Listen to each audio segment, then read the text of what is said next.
Salut, c'est Trado, content de vous retrouver pour la mise à jour de l'indice parisien. Alors, à moins que vous ayez vécu dans une caverne tout le week-end, vous savez que l'actualité financière est dominée par les attaques contre les infrastructures pétrolières saoudiennes. Certains disent que ce sont les rebelles yéménites. Les États-Unis accusent l'Iran, ce qui est peut-être un petit peu plus inquiétant.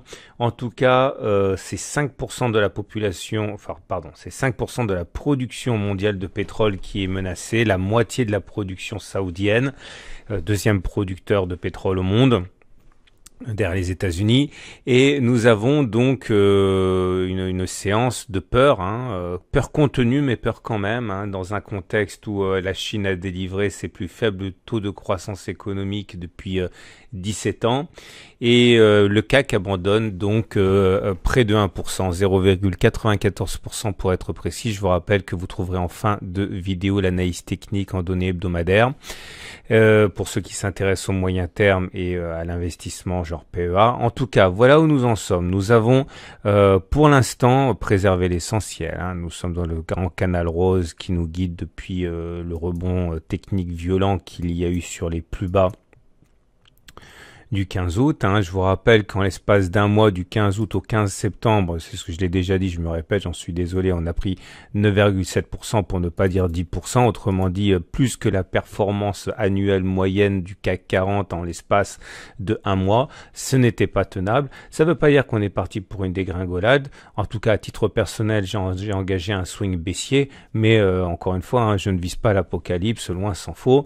Vous remarquerez que on a ouvert un gap ici, 5637, 5633, il n'y a pas de cotation entre les plus bas de la bougie du 13, vendredi 13, et les plus hauts de la bougie du 16, lundi 16, et donc à partir de là, on peut envisager plusieurs scénarios. Alors, soit il s'agit d'un gap de rupture, c'est-à-dire un gap qui annonce un changement de tendance. Je vous avouerai que c'est quelque chose qui me déplairait pas puisque je suis en swing baissier. Et maintenant, il peut aussi très bien s'agir d'un gap commun, c'est un gap qui sera comblé très très rapidement sans aucune incidence.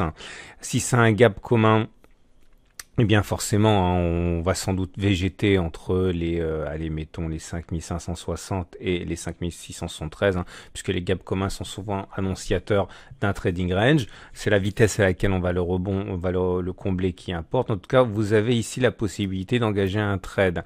Je vous rappelle que on peut parier sur le fait que ce soit un gap qui soit significatif et que l'on aille plus bas.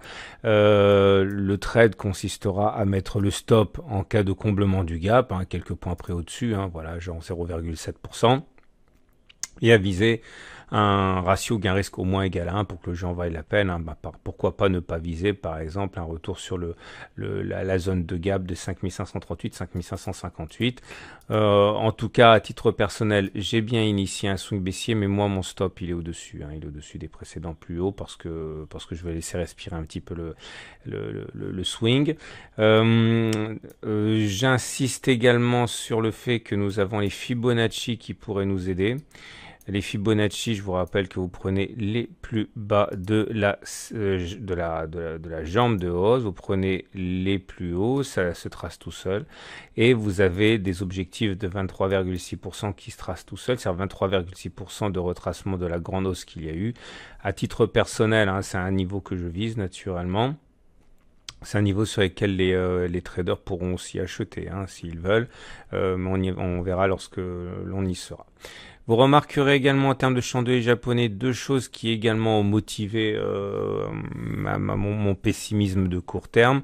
Tout d'abord, on termine sur les plus bas du jour avec une bougie sans mèche basse. Ça montre que les traders baissiers ont pris la main sur le marché progressivement et sans rencontrer d'opposition majeure. Vous avez également une configuration, si vous venez ces trois bougies-là, ça s'appelle une étoile du soir. Une bougie verte, une bougie qui peut être rouge, verte ou même un doji, une bougie rouge. Les corps ne doivent pas se chevaucher, les mèches peuvent se chevaucher, c'est moins beau, mais c'est moins efficace, mais en tout cas c'est quand même valable. Et ça implique que l'on n'ait pas fait les plus bas normalement, c'est-à-dire statistiquement. Regardez les indicateurs techniques. Alors ces indicateurs techniques sont toujours valables, enfin toujours positifs, hein. Regardez, la moyenne mobile à 20 jours est toujours ascendante, la moyenne mobile à 7 jours elle est cassée à présent. Voilà, c'est ça aussi qui était intéressant à suivre, c'est que voilà, ça a servi de support une fois, deux fois, mais pas trois fois.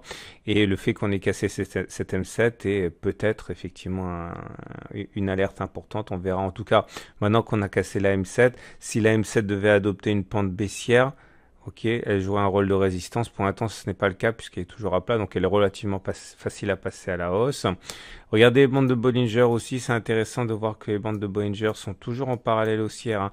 Donc attention, c'est pas parce que j'effectue un swing baissier avec un objectif relativement modeste, hein, d'ailleurs, que la tendance est baissière et que je pense à une baisse importante, hein. La tendance est toujours haussière, hein. D'ailleurs, ça m'empêchera absolument pas de prendre des swings, enfin des trades en intraday haussier tout au long de la séance de mardi, hein. Ce sont des choses complètement différentes, hein. On termine avec les indicateurs techniques. Alors voilà, le RSI délivre un signal baissier en sortant de sa zone de surachat, hein, vous voyez. Signal baissier donné également par le stochastique qui croît son signal, par le CCI qui sort de sa zone de surachat, voilà. Alors que les indicateurs nerveux commencent à délivrer des signaux baissiers. Est-ce qu'ils vont se propager ces signaux baissiers aux indicateurs lents que sont le momentum? Pas encore, il est positif.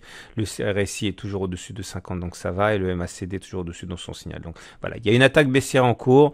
L'issue qui va être celle de cette attaque baissière, dépendra de ce que veut le marché. À titre personnel, je n'en sais rien du tout, on verra. On termine avec l'Ishimoku. L'Ishimoku qui joue avec nos nerfs, puisque je vous rappelle que j'avais expliqué, enfin bon, tout le monde le sait, hein, que tant qu'on ne casse pas les 5650, enfin la zone comprise entre 5150 et 5650, on est globalement dans une tendance de trading range, hein. C'est quand si on cassait les 5650 que les Shimoku délivreraient un signal haussier de moyen terme, bah voyez, hein, ça s'est pas produit, hein. Donc il n'y avait pas plus de raison d'être optimiste à 5655 ici sur la séance de vendredi, qu'il y avait de raison d'être pessimiste sur la séance du 15 août, hein. On reste globalement dans la zone de trading range, voilà. Un petit mot pour remercier une fois de plus, parce que je le fais pas suffisamment et que j'y pense toujours trop tard, et merci à tous ceux qui me mettent des pouces bleus sur mes vidéos YouTube, c'est vraiment d'une aide considérable, hein. Ça permet d'améliorer leur référencement quand les gens cherchent des vidéos de trading, et bon forcément je vous en suis extrêmement reconnaissant. C'est un effort que tout le monde ne fait pas, et qui du coup, hein, vous honore, voilà. À demain pour la mise à jour.